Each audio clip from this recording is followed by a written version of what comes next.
What was the cause of the United States Civil War? Republican presidential candidate and TikTok's number one hater, Nikki Haley, did a little mistake, stepped in some doo-doo, and is now doing what she can to try and run it back. So before I get to this clip, that this has exploded in a way that I guess I should have expected, but I didn't really, because Nikki Haley isn't all that important, at least not right now. Though when you look at polling here, this is Republican primary polling, of course, you see here Nikki Haley has gained on Ron DeSantis. So Nikki Haley is the 11% here. Ron DeSantis is the 11.7%. And of course, Trump is still way ahead of everybody else at 61.2%. So still not much of a competition going on. But Ron DeSantis has dropped off completely. And Nikki Haley came out of almost, complete obscurity. Now almost sitting in second place here. Meanwhile, everyone else, Ramaswamy has dropped off considerably, 3.5% now. So no one else really comes close. Interesting three-way race, if you can call it that, when the other two candidates are down at 11%. But this is maybe why this got so much attention. Even Joe Biden, President Joe Biden, responded to Nikki Haley here. So let me show you the clip. This was during a town hall event where, as you'll see, Nikki Haley was asked, what was the Civil War about? What was the cause of the United States Civil War?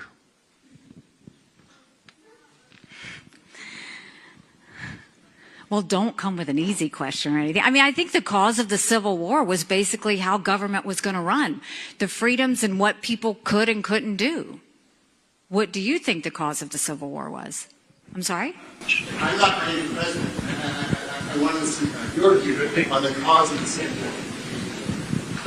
I mean, I think it always comes down to the role of government. We need to have capitalism. We need to have economic freedom. We need to make sure that we do all things so that individuals have the liberties so that they can have freedom of speech, freedom of religion, freedom to do or be anything they want to be without government getting in the way. Thank you. And in the year 2023, it's astonishing to me that you answer that question without mentioning the word slavery. What do you want me to say about slavery? Next question. Terrible. Absolutely terrible. This was not a hard question, as Nikki Haley implies in the beginning of her answer there. This was a very easy question. The Civil War was about slavery. That's the answer. So in case you're confused, if you don't follow Republicans too closely and you're confused as to why this candidate simply can't state that, I will get to why in a minute here. I want to get to some reaction online, including some headlines, Joe Biden's response, and Nikki Haley's reaction as well after the backlash. But these are the kind of headlines that came out of this. Politico, Haley declines to say slavery was cause of Civil War. Axios, Nikki Haley omits slavery when asked what caused the U.S. Civil War. ABC News, Nikki Haley doesn't cite slavery as the cause of the Civil War. CBC News in Canada made international news here. Nikki Haley leaves out slavery as Republican presidential candidate is asked what caused Civil War. And it made the BBC in the UK. Nikki Haley leaves out slavery. This made international headlines. Reminder again, Nikki Haley sitting at 11%. So it's important to note, though, that if something were to happen to Trump, if he can't run for whatever reason, behind bars, maybe that prevents him. Maybe, probably not. But if there's some reason why he can't run, it's very likely we're going to be down to, DeSantis and Nikki Haley here. So moments like this, I guess, in the grand scheme of things, if you're looking towards a general election, do matter and will hurt Nikki Haley if she were to make it that far. So Joe Biden responding here on that point, it was about slavery. So again, you would not normally see, I would think, Joe Biden engage. Again, this is whoever's controlling his account, but I'm sure he gave the green light to this. But you would not normally see him, weigh in on the happenings in a primary in the Republican Party. But he sees Haley as a potential threat, again, if Trump, for some reason, cannot run. Now, Nikki Haley, this headline, man, for media, Nikki Haley claims Civil War questioner at her town hall was a secret Democratic plant. Because Yes. Let's even pretend for a second that it was. That's all they gave the plant, is to ask a very basic question about American history. If she can't answer that question, that's on her. It isn't on the Democratic plant. Regardless, I don't think there was a Democratic plant there. But let's say that person was a Democrat and trying to, pin Nikki Haley down on something. This should be an easy one to answer and not cause this massive stir. So let me show you her response here. This is on a radio show, and CNN here is playing the tape. Well, two things on this, Jack. I mean, of course, the Civil War was about slavery. We know that. That's the easy part of it. What I was saying was, what does it mean to us today? What it means to us today is about freedom. That's what that was all about. It was about individual freedom. It was about economic freedom. It was about individual rights. Our goal is to make sure, no, we never go back to the stain of slavery, but what's the lesson in all of that?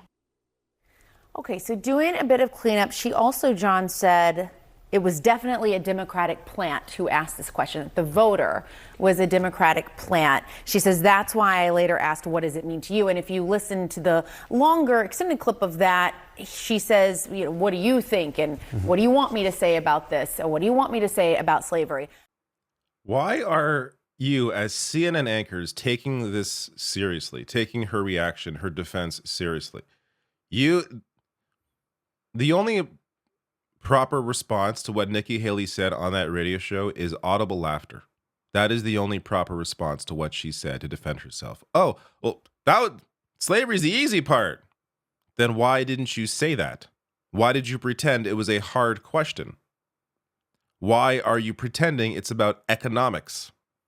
Why are you utilizing the same far-right garbage that pro-segregationists have used forever to defend or to describe the Civil War?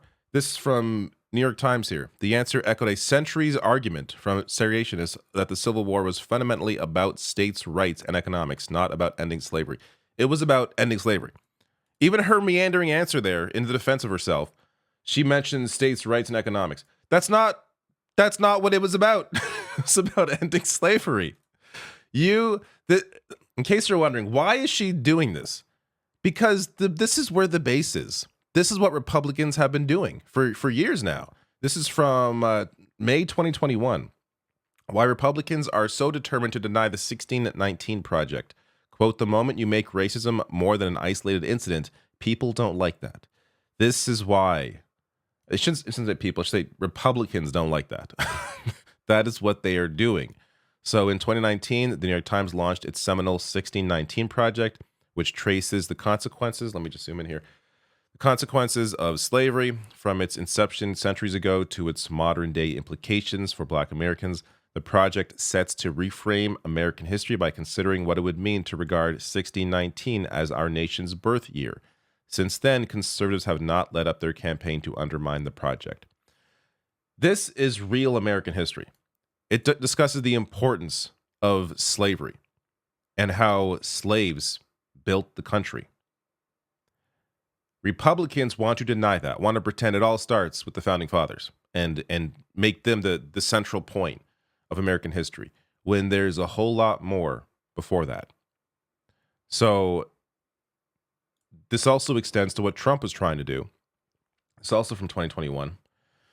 Complaining about what he called indoctrination in schools, former President Donald Trump created a commission that promoted patriotic, quote-unquote, education and played down America's role in slavery. But though he's out of the White House and the commission has disbanded, the cause hasn't died. Lawmakers in Republican states are now pressing for similar action. Proposals in Arkansas, Iowa, and Mississippi would prohibit schools from using a New York Times project that focused on slavery's legacy. Georgia colleges and universities have been quizzed about whether they're teaching about white privilege or oppression, and GOP governors are backing overhauls of civic education that mirror Trump's abandoned initiatives. This has been an ongoing project for Republicans to deny the reality of slavery.